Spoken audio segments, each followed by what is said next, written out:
Hi guys, आज हूँ आम कॉलेज फंक्शन। तो चलो देखिए आज दिन केमती। मामाली का सहित कथा होचु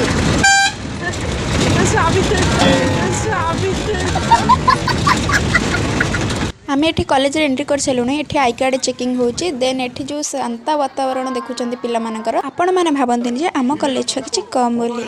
आपण मैंने टिके वेट करंतु तापर जानि पारिबे। मंत्री एमएल मानक भाषण शुणु शुणु भोक कला से आम खाइबा को आसीचु। तापर देखंतु एबे हंगामा स्टार्ट हो गलानी।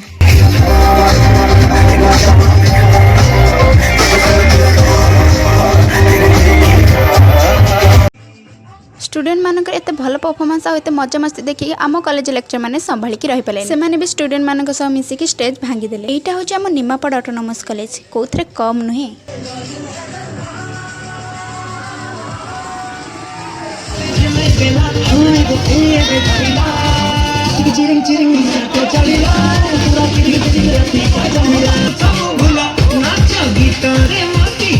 तो एत नाच गीत सहित आज भिडियोटा शेष होची। आशा करछि आपण मानक आम कॉलेज फंक्शन बहुत पसंद आसथिबो।